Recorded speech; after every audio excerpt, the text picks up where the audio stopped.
Election training. Kerala നിയമസഭാ election 2026. Electronic voting machine EVM തകരാറിലായാൽ ചെയ്യേണ്ടത്. കൺട്രോൾ യൂണിറ്റ് തകരാറിലായാൽ ചെയ്യേണ്ടത്. കൺട്രോൾ യൂണിറ്റ് കാണിക്കുന്ന ചില എറർ സന്ദേശങ്ങൾ. Link error. ബാലറ്റ് ബട്ടൺ അമർത്തുമ്പോൾ ലിങ്ക് എറർ കാണിക്കുന്നുവെങ്കിൽ VVPATലേക്കോ കൺട്രോൾ യൂണിറ്റിലേക്കോ ഉള്ള ഇന്റർ കണക്റ്റിംഗ് കേബിൾ ശരിയായി കണക്ട് ചെയ്യാത്തത് കൊണ്ടാണ് ഈ എറർ വരുന്നത്. ഇന്റർ കണക്റ്റിംഗ് കേബിൾ ശരിയായി കണക്ട് ചെയ്തു കൊടുത്ത് ഈ പ്രശ്നം പരിഹരിക്കാവുന്നതാണ്.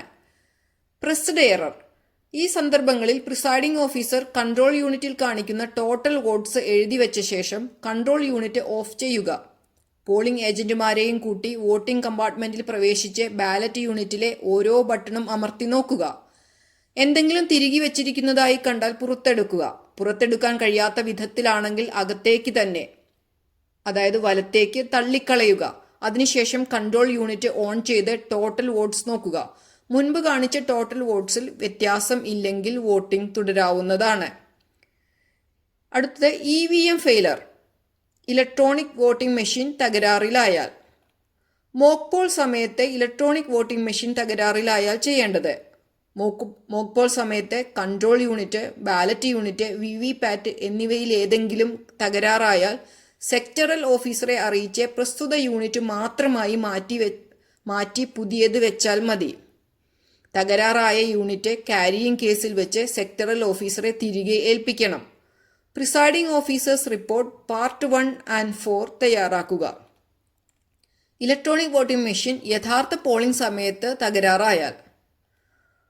കൺട്രോൾ യൂണിറ്റ്, ബാലറ്റ് യൂണിറ്റ് എന്നിവ കേടായാൽ മുഴുവൻ യൂണിറ്റും, അതായത് control unit, ballot unit, VVPAT മാറ്റി പുതിയത് വെക്കണം. പുതിയ യൂണിറ്റ് വെച്ച് വീണ്ടും മോക്ക് പോൾ നടത്തണം. ഓരോ സ്ഥാനാർത്ഥിക്കും നോട്ടയ്ക്കും ഉൾപ്പെടെ ഒരു വോട്ട് വീതം ചെയ്താൽ മതി. VVPATന്റെ ബാറ്ററി ഊരണം. എല്ലാ യൂണിറ്റുകളും അതാതിന്റെ ക്യാരിയിങ് കേസിൽ വെക്കണം. Presiding officer report part 1 and 5 തയ്യാറാക്കുക. ഇനി കൺട്രോൾ യൂണിറ്റിന്റെ ബാറ്ററി കേടായാൽ കൺട്രോൾ യൂണിറ്റിന്റെ ബാറ്ററി മാത്രം മാറ്റിയാൽ മതി. വീണ്ടും മോക്ക് പോൾ നടത്തേണ്ടതില്ല. പ്രിസൈഡിംഗ് ഓഫീസർ റിപ്പോർട്ട് പാർട്ട് 2 തയ്യാറാക്കുക. ഇനി VVPAT കേടായാൽ സ്ലിപ്പ് പ്രിന്റ് ചെയ്യാതിരിക്കുകയോ പ്രിന്റ് മുറിഞ്ഞു വീഴാതിരിക്കുകയോ ചെയ്താൽ VVPAT മാത്രം മാറ്റിയാൽ മതി. വീണ്ടും മോക്ക് പോൾ നടത്തേണ്ടതില്ല. കേടായ VVPATന്റെ ബാറ്ററി ഊരി മാറ്റണം. കേടായ VVPAT ക്യാരിയിങ് കേസിൽ വെക്കണം. പ്രിസൈഡിംഗ് ഓഫീസേഴ്സ് റിപ്പോർട്ട് പാർട്ട് 5 തയ്യാറാക്കുക. ഇനി VVPATന്റെ ബാറ്ററി കേടായാൽ VVPAT മാത്രം മാറിയാൽ മതി. വീണ്ടും മോക്ക് പോൾ നടത്തേണ്ടതില്ല. പ്രിസൈഡിംഗ് ഓഫീസർ വോട്ടിംഗ് കമ്പാർട്ട്മെന്റിൽ പ്രവേശിക്കേണ്ടി വരുന്ന സാഹചര്യങ്ങൾ എന്തെല്ലാമാണെന്ന് നോക്കാം. പ്രിസൈഡിംഗ് ഓഫീസർ അത്യാവശ്യ ഘട്ടങ്ങളിൽ അല്ലാതെ വോട്ടിംഗ് കമ്പാർട്ട്മെന്റിനുള്ളിൽ പ്രവേശിക്കരുത്. വോട്ടെടുപ്പ് സമയത്ത് പ്രിസൈഡിംഗ് ഓഫീസറോടൊപ്പം ഏജന്റുമാരെ കൂടി വോട്ടിംഗ് കമ്പാർട്ട്മെന്റിലേക്ക് അനുഗമിക്കാൻ അനുവദിക്കാവുന്ന സന്ദർഭങ്ങൾ. ബാലറ്റ് യൂണിറ്റിൽ ഏതെങ്കിലും വോട്ടർ എന്തെങ്കിലും തിരുകി വെച്ചതിനാൽ പ്രസ്ഡ് എറർ കാണിക്കുമ്പോൾ ആ തിരികെ വെച്ച വസ്തു എടുത്തു മാറ്റാൻ വോട്ടിംഗ് കമ്പാർട്ട്മെന്റിൽ കയറാം.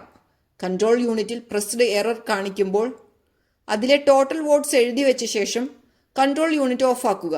ഏജന്റുമാരെ കൂടെ കൂട്ടി വോട്ടിംഗ് കമ്പാർട്ട്മെന്റിൽ പ്രവേശിച്ച് ബാലറ്റ് യൂണിറ്റിൽ തിരികെ വെച്ചിട്ടുള്ള വസ്തു നീക്കം ചെയ്യുക. അതിനുശേഷം കൺട്രോൾ യൂണിറ്റ് ഓൺ ചെയ്ത് ടോട്ടൽ വോട്ട്സ് നോക്കുക. മുൻപ് കാണിച്ച ടോട്ടൽ വോട്ട്സിൽ വ്യത്യാസമില്ലെങ്കിൽ വോട്ടിംഗ് തുടരാവുന്നതാണ്. Control unit VVPAT battery low display ചെയ്യുമ്പോഴും വോട്ടിംഗ് കമ്പാർട്ട്മെന്റിനുള്ളിൽ പ്രവേശിക്കാവുന്നതാണ്.